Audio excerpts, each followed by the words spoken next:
玲珑姑娘，这花就交给我来保管吧。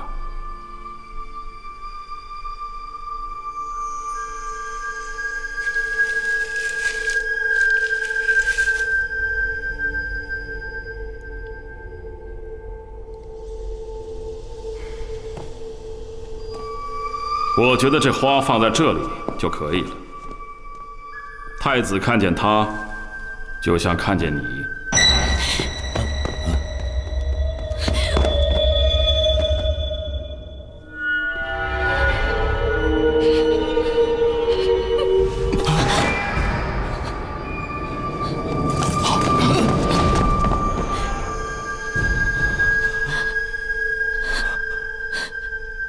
夫君，对不起，我爱你，我一定要和你在一起。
快将羽翼来！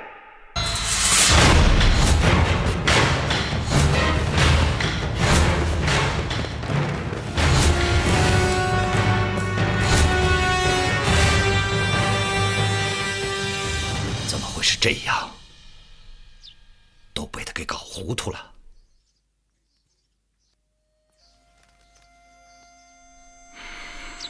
白玫瑰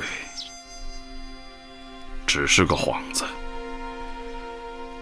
他把毒药涂抹在嘴唇上，而这种毒药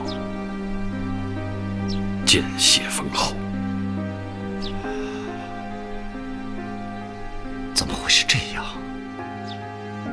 我从来没有见过这样的杀手。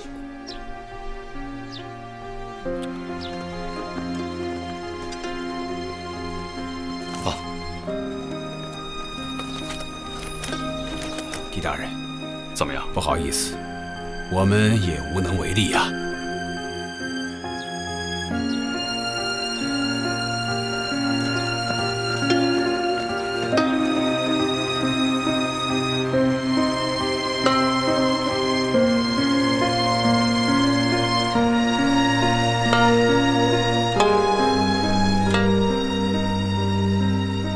太后驾到！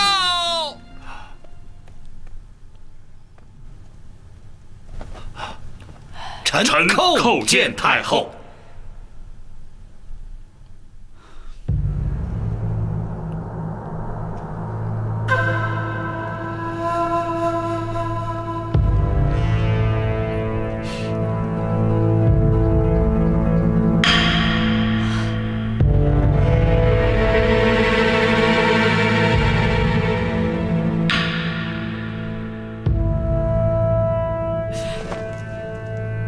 狄爱卿，臣在。这究竟是怎么回事？李统领，臣在。你说。回太后，这件事情自始至终都是臣在把握。如果臣稍加小心，也不会有如此结局。臣甘愿领罪。臣李多作也甘愿领罪。你们马上查出死因，也好向朝廷、向先帝、向天下的百姓有个交代。臣领旨。退下。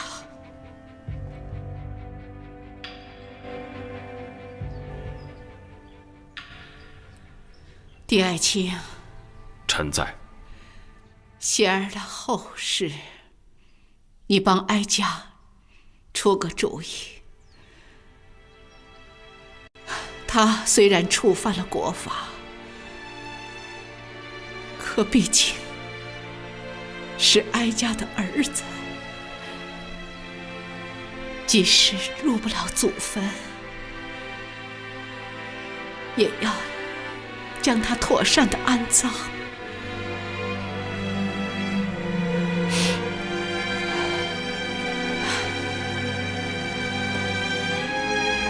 那个叫玲珑的，他杀死太子，死有余辜。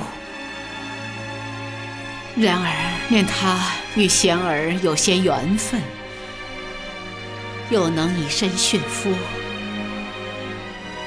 就免了他家人的罪责。禀太后，玲珑已经没有家人，他唯一的亲人就是太子了。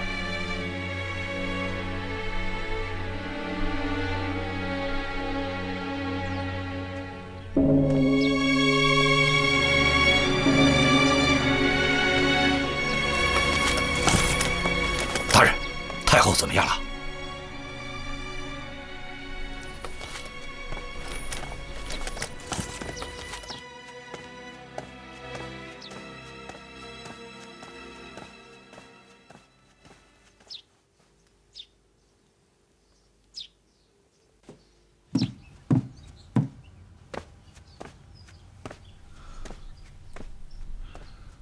老爷，我刚才收拾玲珑的房间，发现了一封信。拿过来。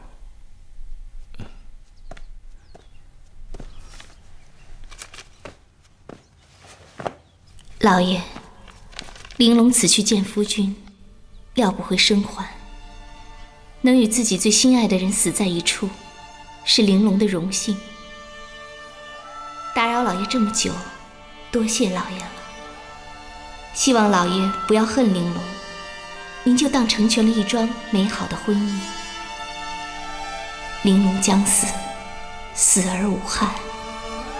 只求老爷能满足玲珑最后一个愿望，求您将我与夫君的尸体送回山东泰安，葬在玉花谷中，那是我们相爱的地方。拜托老爷了。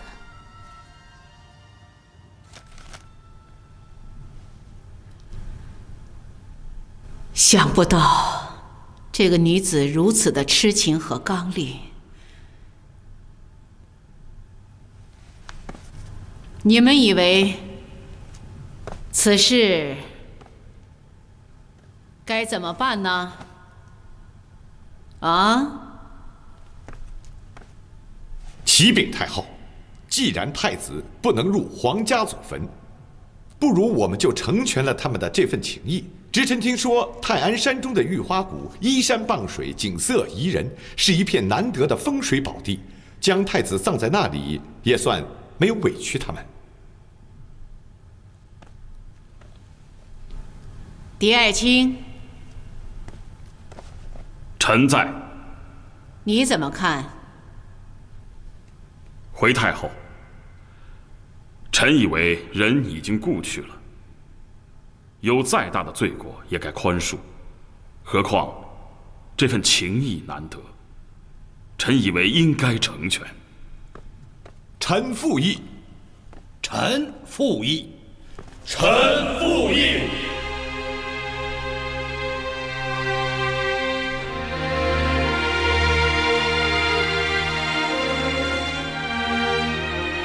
好。哀家同意，将贤儿与玲珑的遗体运往山东泰安玉花谷安葬。太后仁慈，千岁千岁千千岁。退下。狄爱卿，臣在。这件事你去办，要注意保密，不要张扬出去。臣遵旨。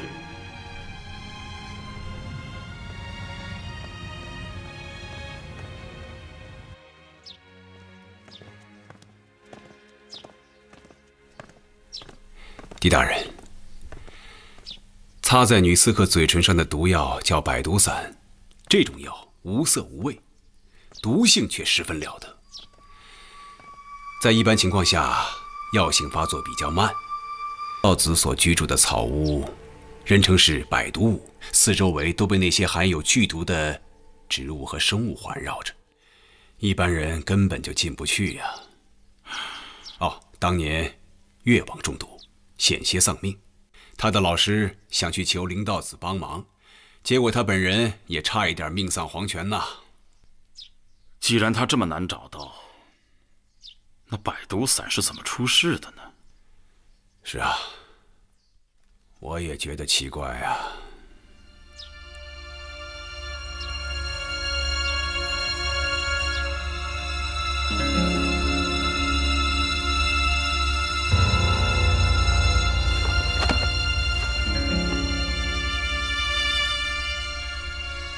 你干什么？老爷，听说你要将玲珑姑娘的尸体运回泰安。怎么了？我要去送她。我要送玲珑姑娘魂归故里。地府，我们是朋友，既然是朋友，为什么不可以送？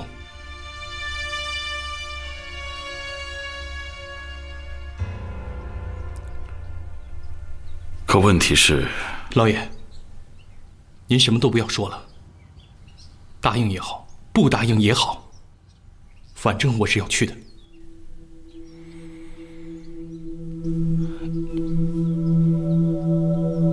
想去就去吧。谢谢老爷。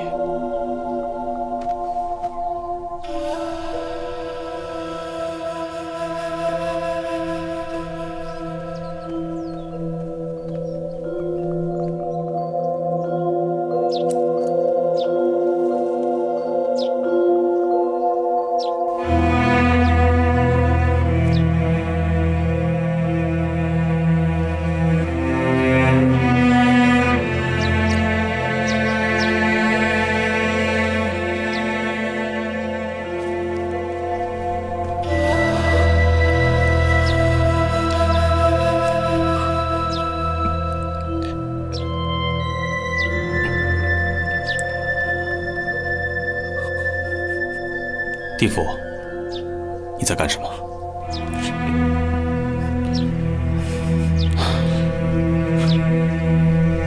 兄弟，别这样。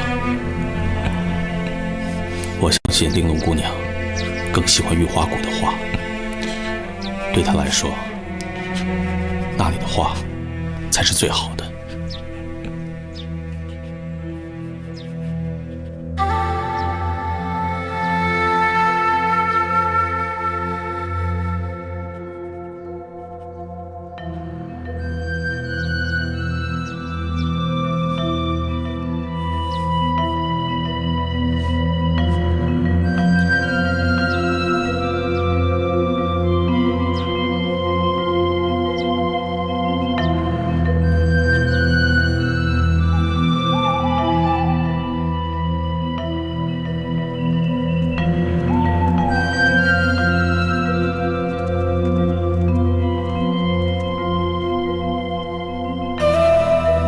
一路小心，早去早回。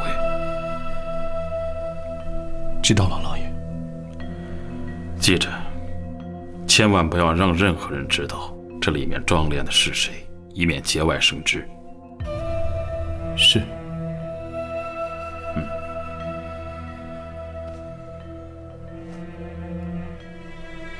去吧。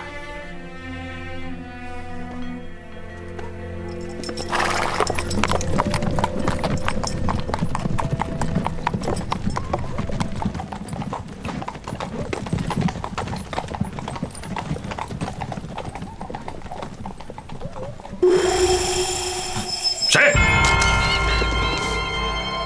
快去看看是什么人在窥探！是。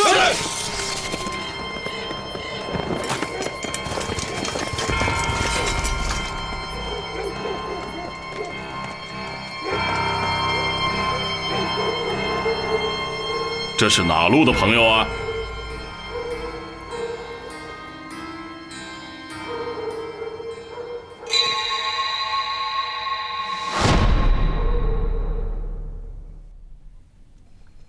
下官得罪了。谢了。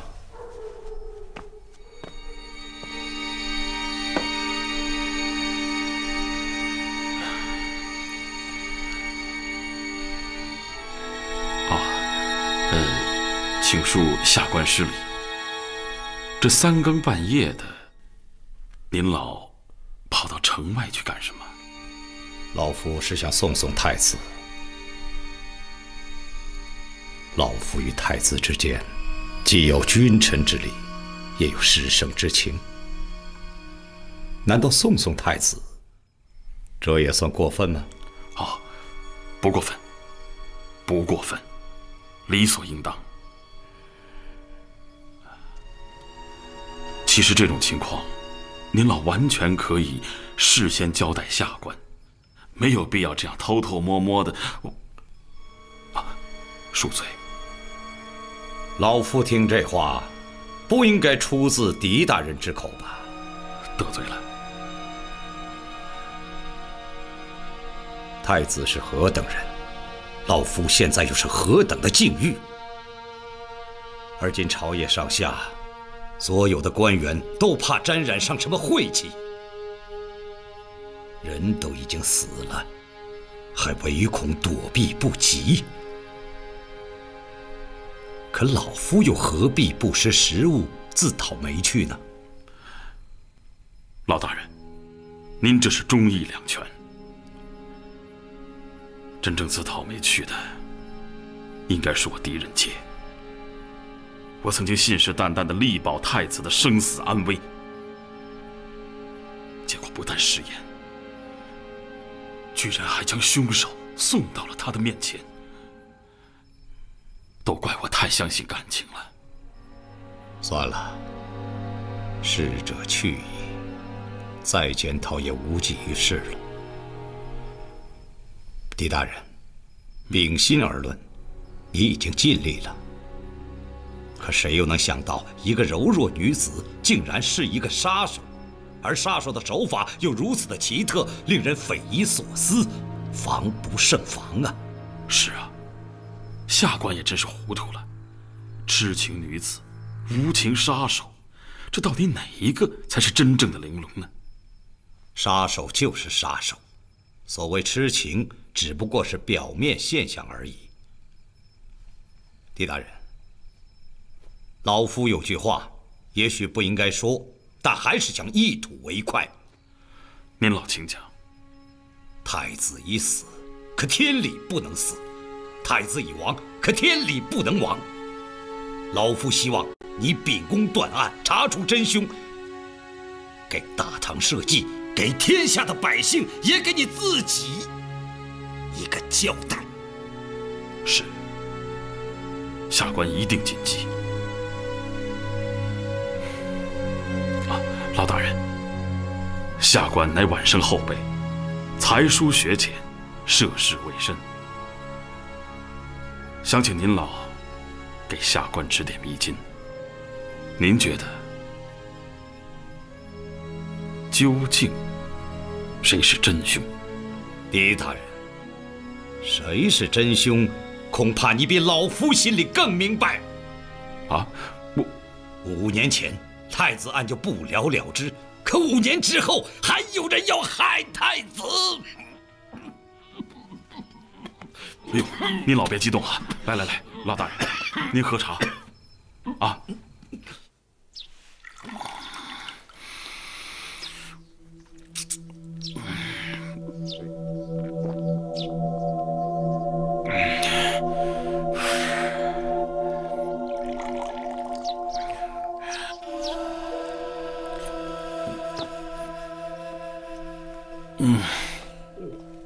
不能喝，就少喝点。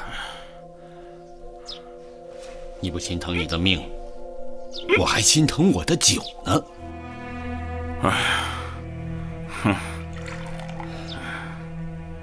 郭大人说的有道理。李显太子是在你的眼皮子底下被人害死的，你至少应该给自己一个交代。当初在成都府的时候，张简之，狄某总共就喝你几杯酒，你非要揭我的伤疤吗？这是你一个人的伤疤吗？我知道，我现在是老鼠掉进了风箱里，随便你们折腾。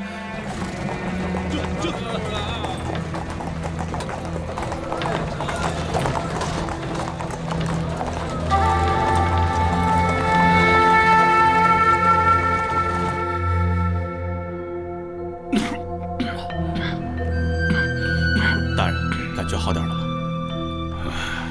哎，我怎么在这里啊？您喝醉了，您在张大人的府上喝得烂醉如泥，是他让我将您接回来的。对，我喝醉了。您呢，险些连苦胆都吐出来了。我知道您心里难受，可李贤太子已经死了，您就是再喝2缸酒下去，他也活不过来。再说，太后既然没有怪罪您，您何苦跟自己过不去呢？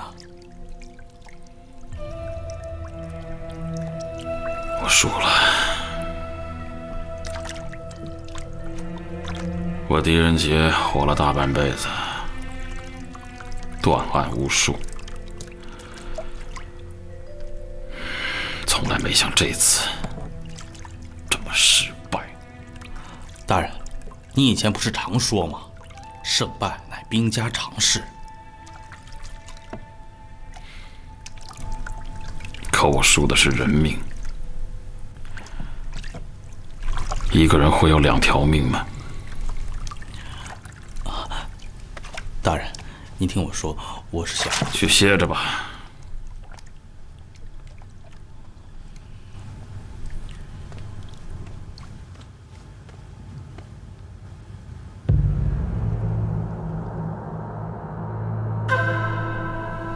好一个聪明的计划，简直令人难以置信。一个养花的姑娘，怎么会想出如此高明的计策呢？虽然这一切是以其生命为代价的，尽管如此，也安排得太巧妙了。用白玫瑰做掩护，吸引我们的注意力。谁又会料到，他竟然将毒药涂抹在嘴唇上呢？这毒药是从哪里来的？又是谁策划了这场阴谋呢？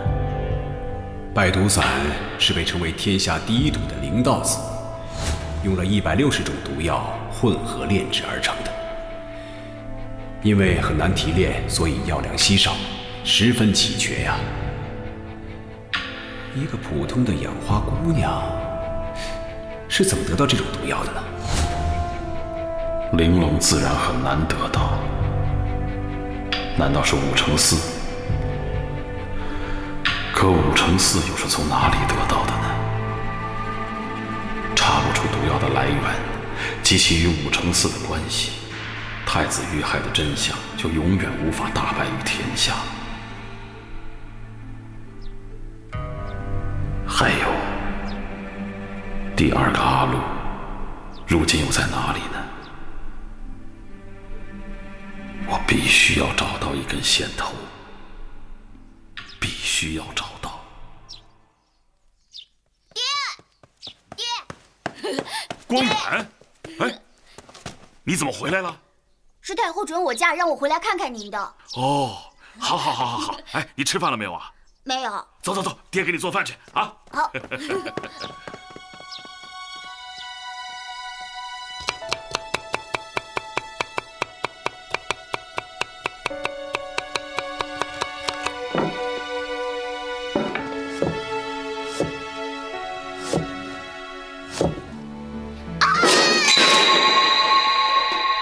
光远，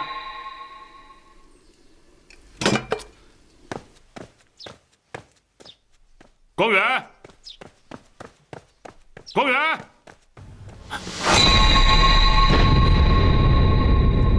光远，哎，光远，光远，你怎么了？啊？光远，光远。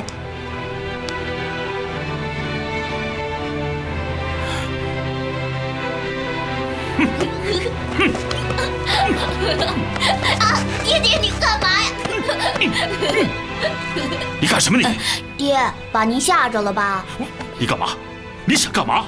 爹，我告诉你啊，宫里护卫队有位大哥告假回家成亲，就在成亲的当天夜里，刚娶过门的新媳妇突然死了，喜事变成了丧事，他心里好不难过。哦，然后你就跑回来啊，想把你爹也吓死是不是？啊！你个淘气鬼，淘气鬼！这个太咸，这个太淡。赶紧吃！好容易回来一趟，爹辛辛苦苦给你做饭，你还挑肥拣瘦的啊！快吃！这菜是欠了点味儿，还不如将娘接过来呢。她的手艺比您好多了。哼，想娘了。快吃！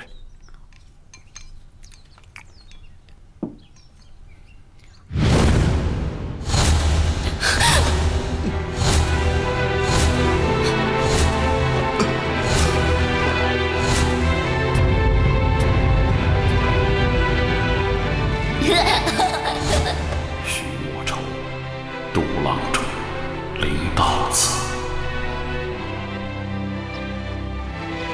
林道子所居住的草屋，人称是百毒屋，四周围都被那些含有剧毒的植物与生物环绕着，一般人根本进不去。当年越王中毒，他的老师想去求林道子帮忙，结果他本人也差一点命丧黄泉呐。越王，不就是琅琊王的父亲李真吗？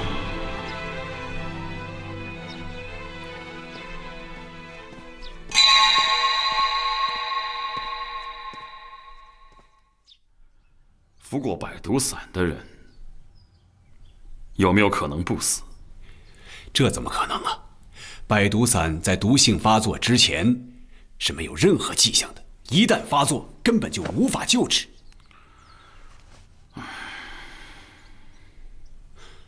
除非，除非什么？除非提前服用了解药。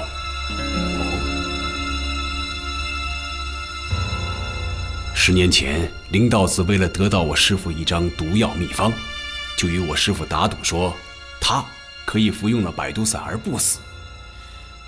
我师父不相信，就对他说，如果他能不死的话，就将秘方送给他。果然，林道子当着我师父的面吞下了百毒散，当时就毒发身亡了。可是谁也没有想到啊，5天之后他又活过来了，硬是找到我师父，将毒药的秘方要走了。后来我师父才知道啊，他上当了，原来林道子早就提前服用了解药。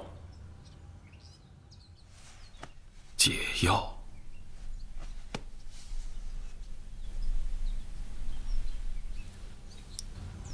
你还记得上一次给玲珑看病的事吗？怎么样？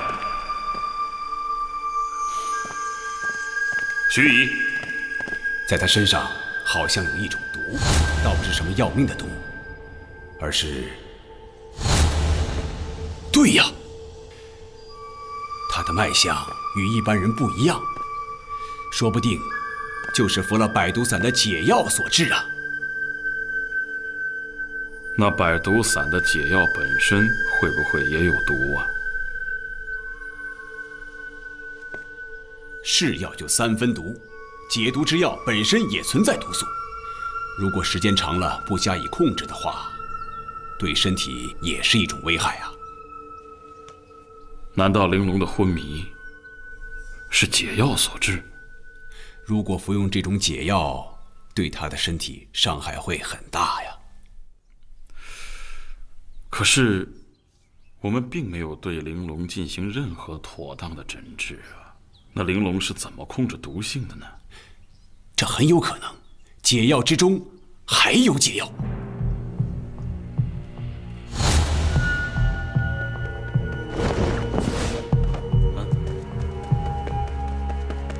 谁？阿禄。我明白了，那个假阿禄到我府上，他确实是找玲珑，但他不是杀人，而是送解药。多谢。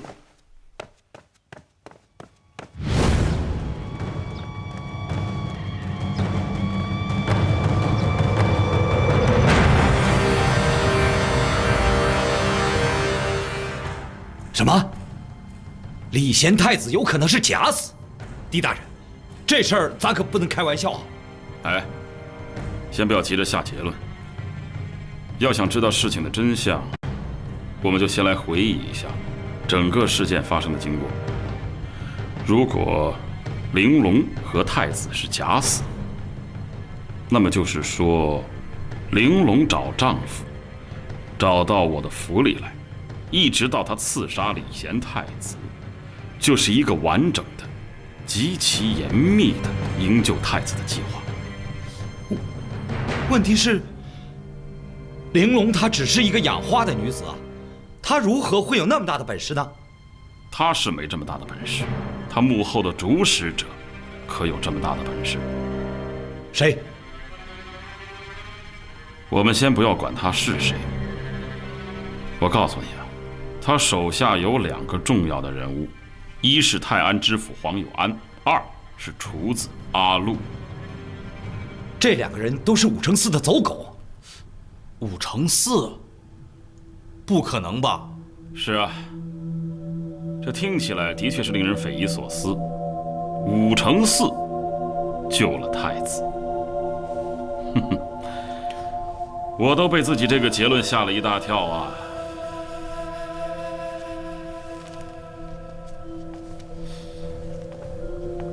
不对呀，武承嗣做梦都想当储君，他怎么可能去救太子呢？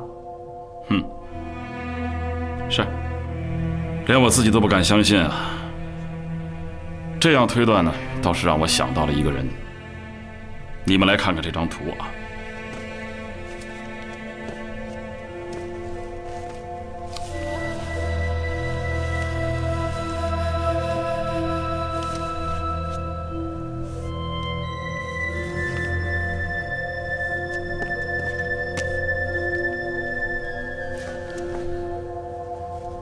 假设这个计划的主使者另有其人，那情况会变成什么样子呢？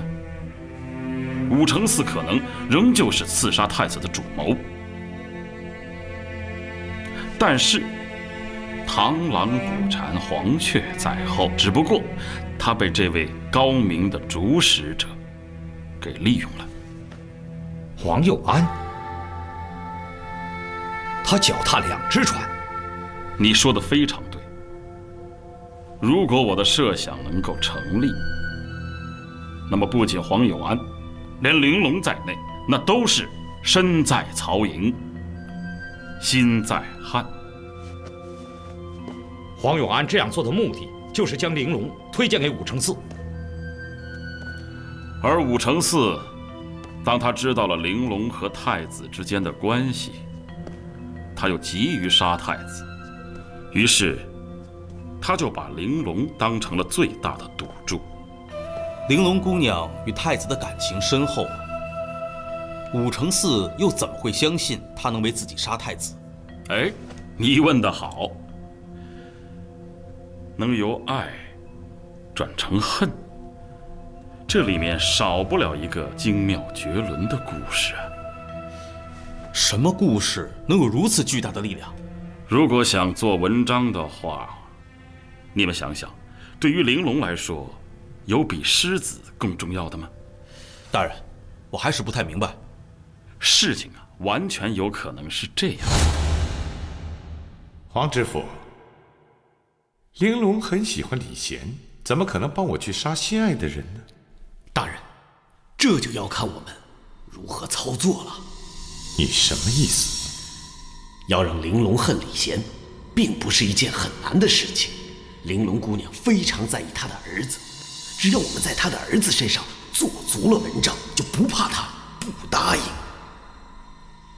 你的意思是，利用李贤与玲珑的儿子，挑拨李贤与玲珑的关系？李贤是王子，而玲珑只不过是一个随手可得的养花女。要让她感到李贤根本就不喜欢她，而是把她当做一个玩偶。怎么操作？只要找个人打着李贤的幌子去杀他们母子，然后再由大人出手相救，事情必定会成功。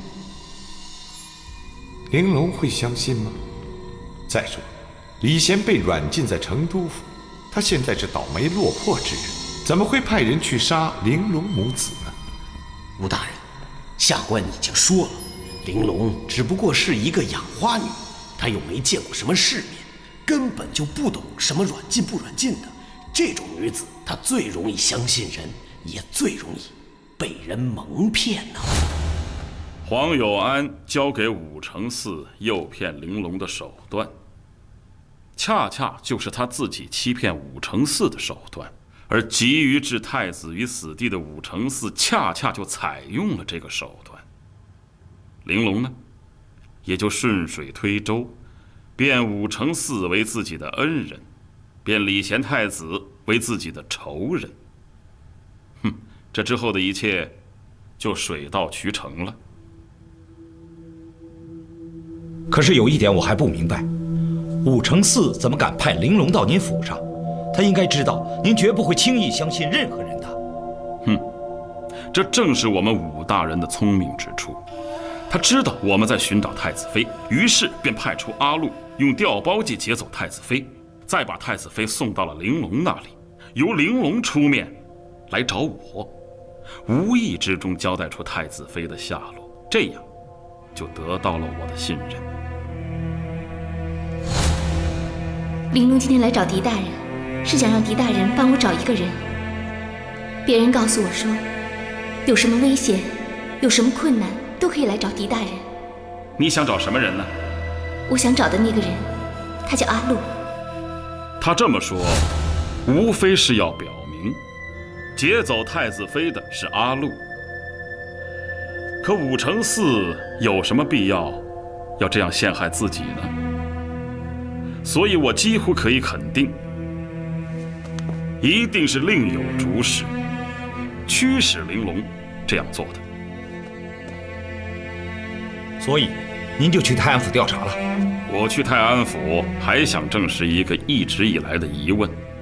什么疑问？这个疑问就是为什么玲珑与太子之事已经发生5年了，他到今天才来找太子。唉，可惜啊，黄永安死了。黄有安是死了，可是很多事情还是浮出了水面。比如说，阿禄经常出现在泰安府，成了知府衙门的常客。玲珑怀有身孕，还有张顺子的被杀。我记得您跟我说过，黄永安与张顺子都是被阿禄杀死的。可那个时候阿禄已经死了。真阿禄是已经死了，可假阿禄还活着。假阿禄？假阿禄到底是什么人呢？我与骰子一开始都怀疑他是武承嗣派来的另一个杀手。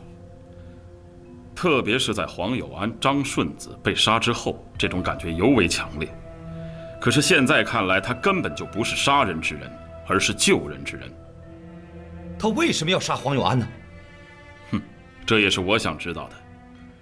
骰子一直都在追踪这个杀手，并且在玲珑刺杀太子的前夜，骰子还跟他交过手。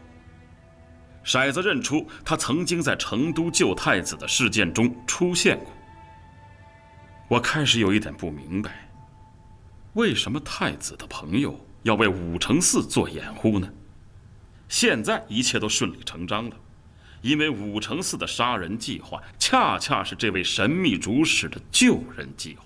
我现在可以肯定，武承嗣绝不是救太子的主使。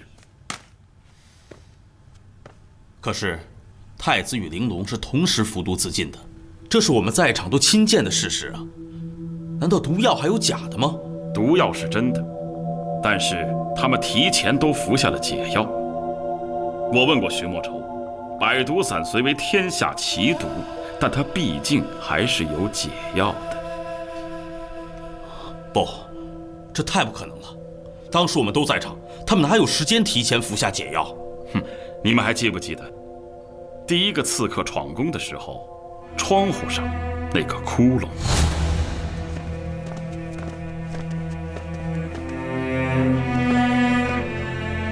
太子，您果然没听到任何响动吗？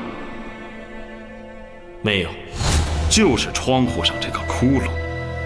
我们一直以为是暗器所致，然而我们的搜查却毫无结果。礼贤太子说不知道，那个所谓的暗器我们也找不着，因为打进窗子的根本就不是暗器，而是解药。这就是为什么礼贤太子一直装聋作哑，矢口否认。我敢肯定，第一次闯宫之人一定就是红唇将军段无涯，他就是越王李真的义子，百毒散的炼制者，灵道子的关门弟子。可你现在说的都是推理，并没有确凿的证据。现在李贤与玲珑的尸体都已经运走了，贾路还没找到，至少现在还有一个人在京城，他对整件事情都非常的清楚。李将军在，你马上秘密调动一支人马，随时待命。这件事情千万不能让任何人知道，特别是太后。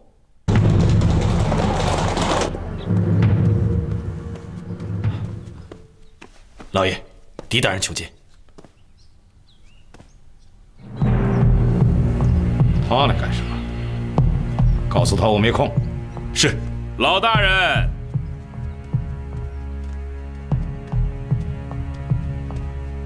下官狄仁杰参见老大人。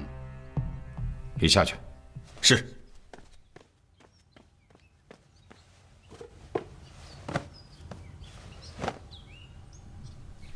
狄大人。下官在。来找老夫有何贵干呐？我记得老大人说过，太子已死，天理不能死；太子已亡，天下不能亡。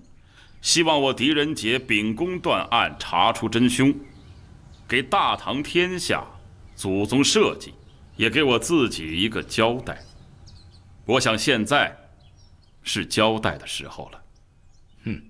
我什么也不想听，你回去吧。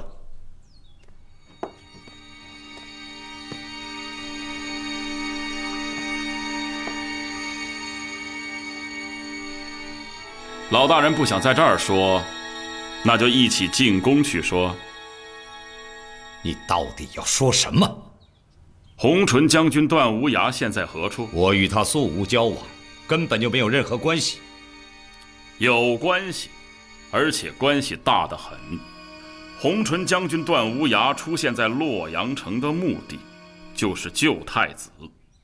但是他知道，太子宫防备森严，根本不可能得手，所以你们就在酝酿一个更大的计划，一个营救太子的计划。狄仁杰，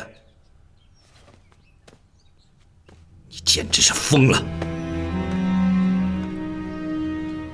太子已经死了，他是被人害死的。你现在的首要任务是找到害死太子的主谋。如果我说这个主谋就是您老人家不会不高兴吧？什么？岂有此理！岂有此理！你一会儿说我救太子，一会儿说我杀太子，你到底是何居心？请恕我大胆地说一句，杀太子的过程就是救太子的过程。我听不明白你的话。哼，您要是不明白，在这世上就再也没有明白的人了。从一开始，我就把目光放在武承嗣的身上，可现在看来我错了。你到底想说什么？这几天一直有一个大疙瘩堵在我的心中，解也解不开。太子与玲珑姑娘一见钟情，本是一件非常隐秘的事情，武承嗣怎么会知道呢？武承嗣又怎么会想到利用玲珑姑娘来害太子呢？太子和玲珑情深意笃，玲珑姑娘怎么能够心甘情愿地受武承嗣的主使来害自己的心上人？现在我终于明白了，玲珑姑娘与武承嗣能够扯上关系，完全是老大人您牵的线呢。你在胡说什么？哼哼，大人，我这里有一个故事，讲给您听听啊。狄仁杰，你给我出去！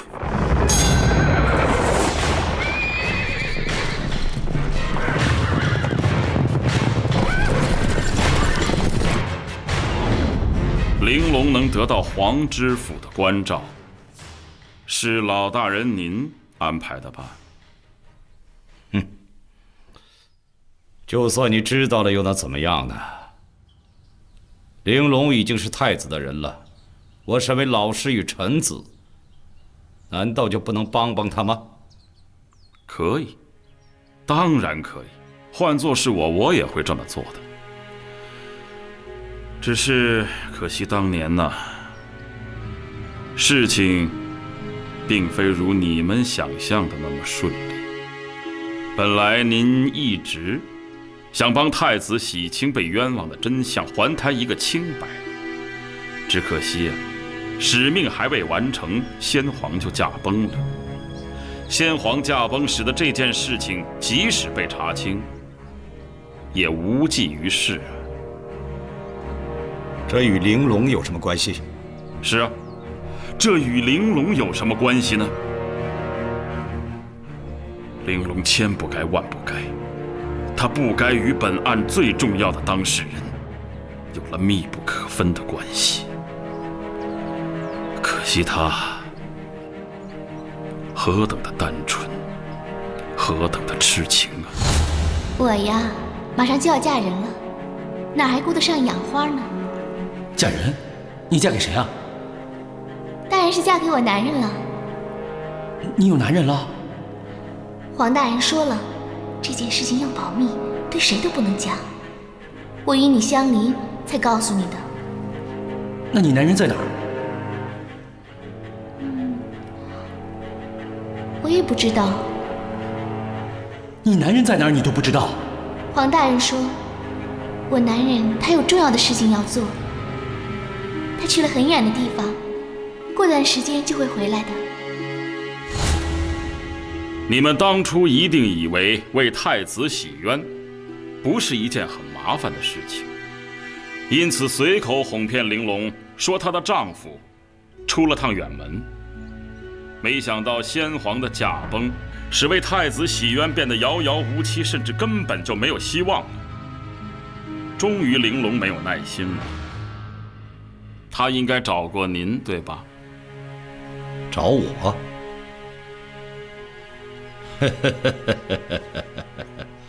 狄大人，你可真会开玩笑。玲珑姑娘在这件事发生之前，从来也没有到过洛阳。哦，从来没到过洛阳，我信。但是不代表您没有去过泰安府吧？下官冒昧地查了一下您老人家的出行记录，从黄有安继任泰安知府到出事这5年之间，您去泰安府的次数，恐怕连您自己也记不清楚了吧？您的理由每次都是体察民情，简直比泰安府的父母官还关心泰安呢。其实您是去看玲珑姑娘了。大人，我丈夫他怎么样了？我问过知府大人了，他什么都不肯说。我丈夫他是不是已经……不，太子还活着。玲珑姑娘，我可以实话告诉你，你的男人不叫太子，他叫李贤。太子只是一种称谓，其实他是皇上亲生的儿子，是储君，是未来的皇上。只可惜他被奸人。玲珑姑娘，今后你就自己过平安的日子吧。大人，我求求您了，您告诉我丈夫他在哪，我自己去找他，我不会连累您的。大人，大人，我求您了，大人。你说的对，这女子太钟情于太子了，为了太子，她什么都不怕。如果说您第一次去泰安，是因为玲珑急于见夫君，您怕他惹出事来，不得不去安慰他，那么第2次去泰安，您已经有了自己的目的。玲珑姑娘，你真想救你的夫君吗？如果因为他是太子，他不要我了，我可以离开。可是他现在被奸人所害，我怎么能见死不救呢？太子被奸人所害，难免要一死。你还这么年轻，何必要趟着浑水呢？我爱我丈夫，他也爱我。他活着，我就活着。如果他死了，我愿意跟他一起死。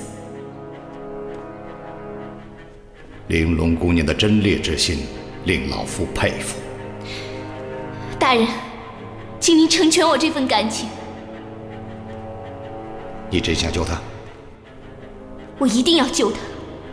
不管吃多少苦，受多大委屈，你都能忍受。玲珑甘愿为丈夫而死。您第2次去泰安府，是时隔2年之后。那之后不久，黄有安突然改换门庭，投到了武承嗣的门下。用您的话说，这黄有安是个老实人，也是个聪明人，颇有点凤凰攀高枝的意思。就这样，一个恩师，一个贤妻，就此分道扬镳。很多人骂黄有安是小人。更奇怪的是，那之后不久，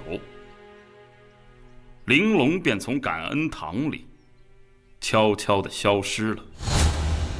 2年前，我曾经见过1、2次，后来就再也没有见过了。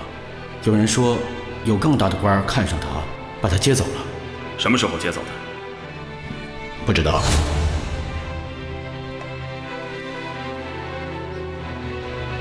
我也曾经比驳过黄有安的为人，可现在看来我错了，大家都错了。黄有安投靠武承嗣，不是背师求荣，而是大人您一手安排的。您让黄有安故意接近武承嗣，再把玲珑介绍给他，那样玲珑就顺理成章地成了武承嗣的人。武承嗣做梦也不会想到，这个漂亮朴实的养花姑娘，竟然是您安插在她身边的耳目。成都府营救太子的计划失败之后，您就着手一个新的计划。这个计划的关键就在于利用武承嗣他急于除掉太子的心态，诱导他制造了行刺太子的特殊机会，并实施杀人计划。而执行计划的唯一人选，正是已经骗取他绝对信任的玲珑姑娘。哼，以武承嗣的头脑，肯定不会想到，他的刺杀计划原本就是您的营救计划。这个计划的巧妙之处还不仅于此，而在于他既能救人，又不致引火烧身。老大人，您的奇招之高，普天之下，恐怕酣逢敌手啊！都说名师出高徒，也难怪，在您与黄有安大人悉心的调教之下，这才几年，玲珑姑娘便练就了一身遇事不慌、处乱不惊的本事。她可以从容地表现她的幼稚，她的朴实，还可以从容地做出各种单纯的表演，以至于我都相信她不过是一位寻找丈夫的普普通通的养花姑娘。她的表现是如此完美，如此成功。都说狄仁杰是编故事的高手，果然名不虚传。在您的面前愧不敢当。如果我稍微聪明一点，事情就不会发展到今天这个地步。我最大的一个错误就是不应该去泰安府查玲珑的事情。我不去，黄知府就不会被杀。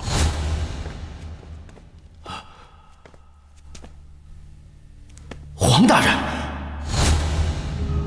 没有人要杀他，是他找死，对吗？我也一直纳闷，黄知府在整个计划中是如此重要的一个人物，可谓是有功之臣，怎么能说杀就杀呢？而且杀了他，对整个计划的顺利进行没有一点好处。后来我明白了，他一定是后悔了，他不想干了。与玲珑相处了2年，他喜欢上这位姑娘了。他那位可怜的夫人我也见过，确实像只母老虎，当然无法与玲珑相比。玲珑姑娘又朴实，又善良，又漂亮，特别是善解人意。真是个高明的计划，由段无涯提前将解药送给太子，由武承嗣将玲珑送到我的府上，再由我帮着您将玲珑直接送到太子宫，这样太子与玲珑姑娘便可以双双殉情，掩人耳目地表演他们的假死。玲珑给我留下了一封信，说她死后愿意与太子的尸体同葬于泰安御花谷，听起来合情合理，有情有义，就连武承嗣和太后都为之感慨了一番呐。狄仁杰就是狄仁杰，看来没有什么事能瞒得了你。惭愧，在这个故事里，还有一个绝对不能忽视的重要人物，那就是第2个阿禄。阿禄明明死了，却又莫名其妙地复活了。先是黄有安在屏风上留下了一个禄字，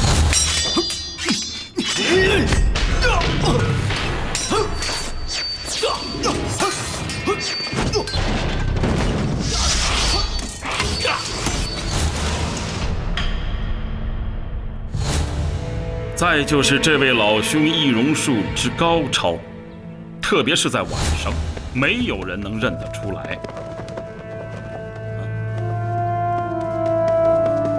谁？阿禄。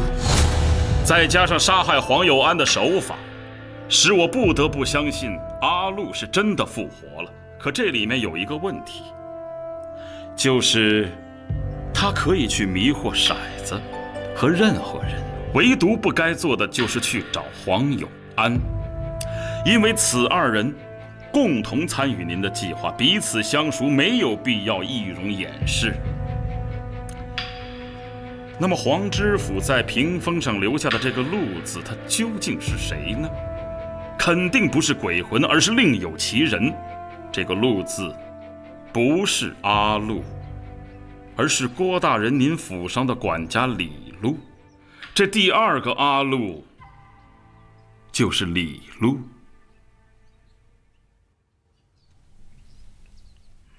您说对了。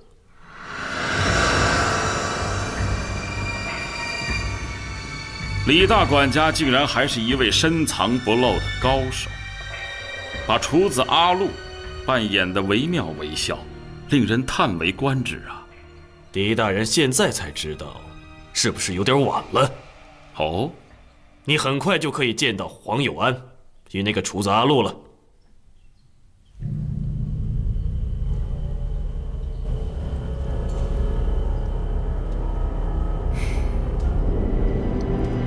你去过成都府？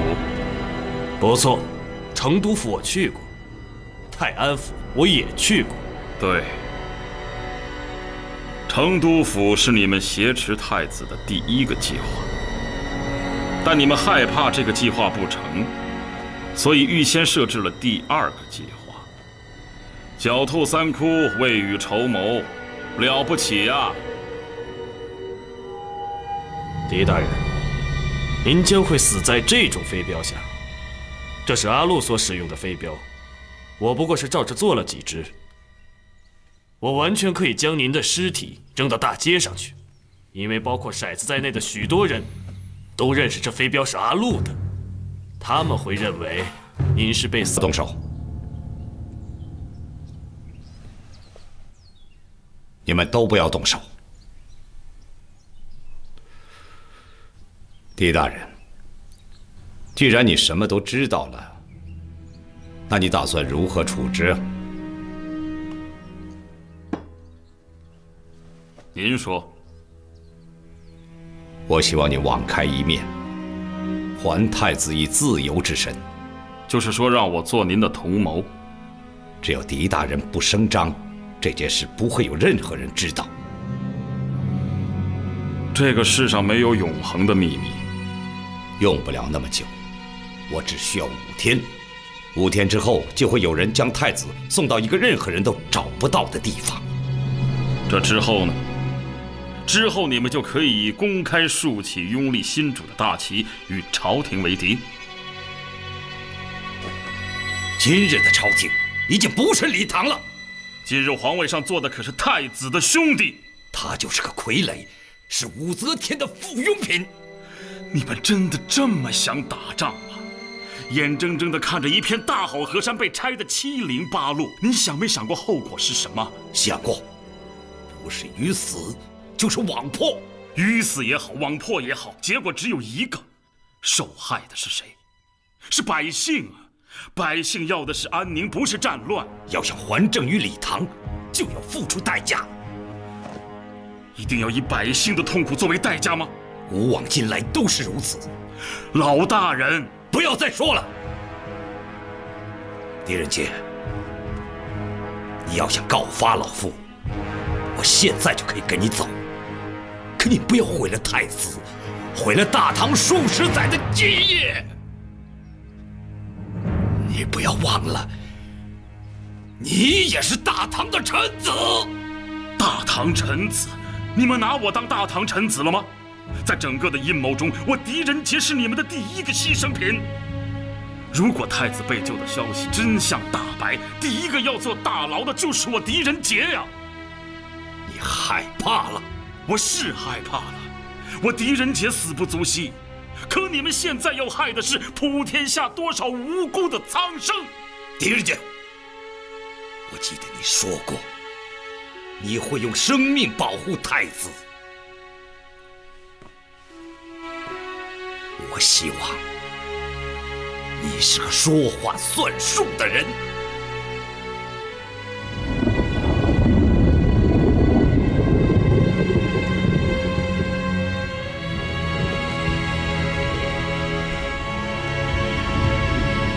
失去汝阳，还是回京城。臣请太子做主。死一个李贤，无非是少一个皇子。倘若战乱一开，天下要死多少个儿子？太子英明，臣狄仁杰愿肝脑涂地，力保太子的安全。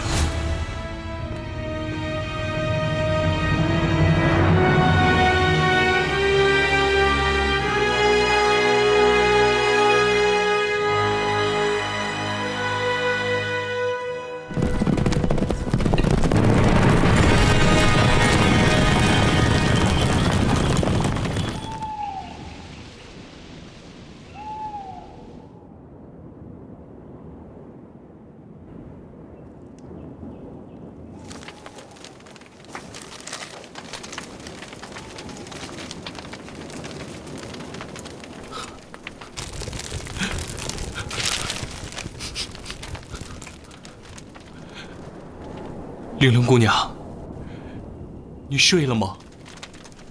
不知为何，我怎么也睡不着。我这心里堵得慌，堵得慌啊！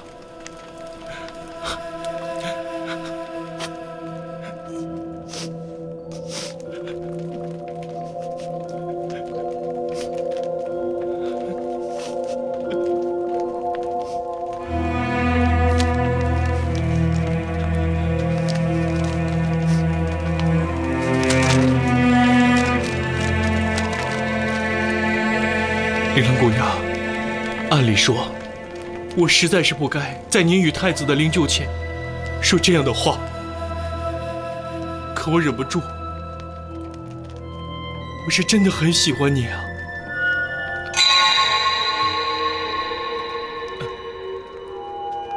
玲珑姑娘，你一定是听到我说的话了，你千万不要生气。我知道我配不上你，可我是打心眼里喜欢你的。等到了泰安，我一定给你立一个大大的牌坊。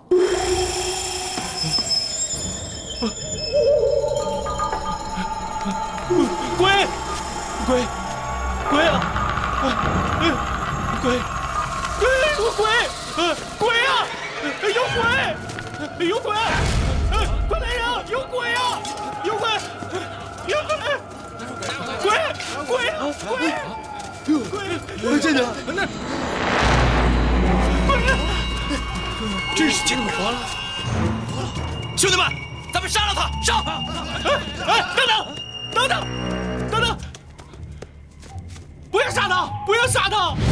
地府大人，快躲开啊！鬼会伤害你的。我不怕，就算他是鬼，就算他可以伤我，我也不许你们杀他。不管那么多，放我烧死他！不能烧，不能烧他！点火，放箭！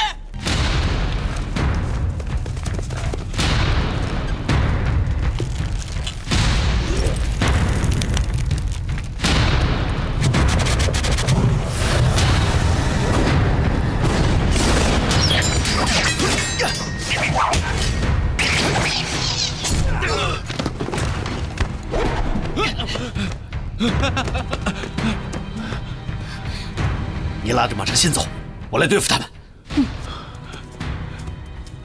玲珑姑娘，你到底是人还是鬼啊？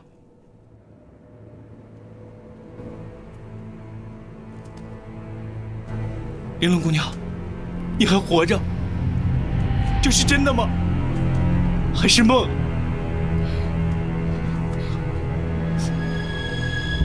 地福哥，你走吧，回洛阳去吧。为什么？为什么？地福哥。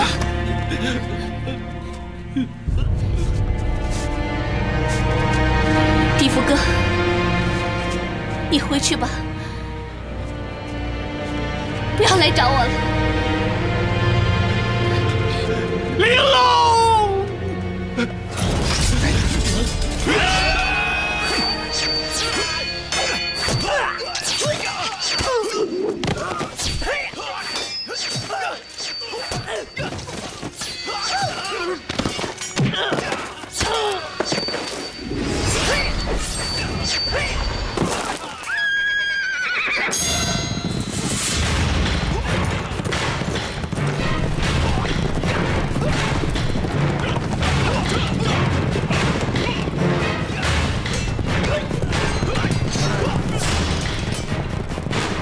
留下太子，奉狄大人之命，迎请李贤太子回宫。段大哥，你不是说会有人接应我们吗？又是狄仁杰！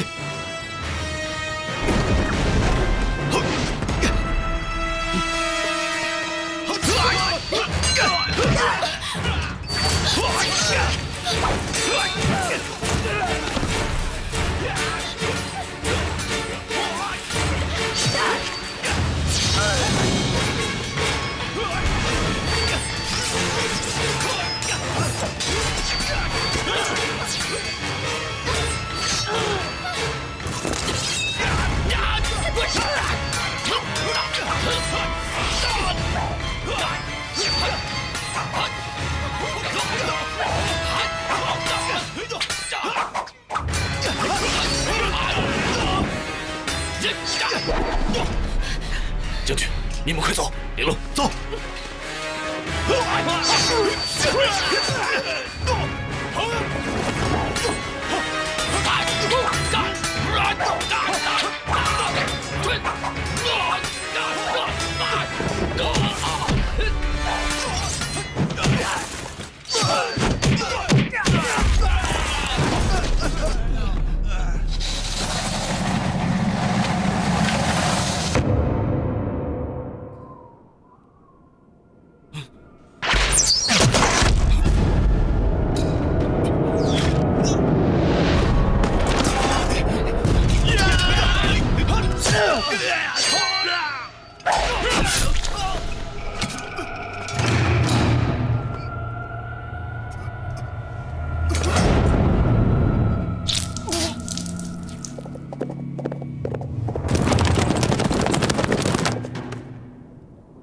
来人，将他的首级带回。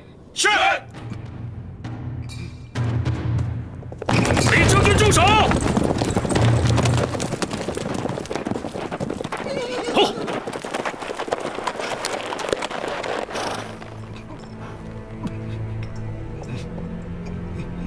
李禄，杀人太多，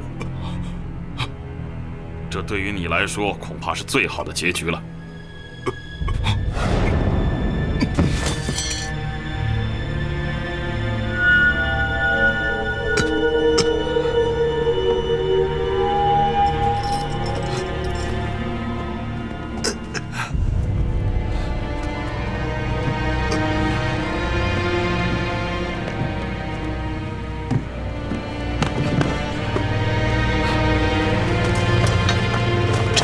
参见太子，参见太子，请太子移驾回宫。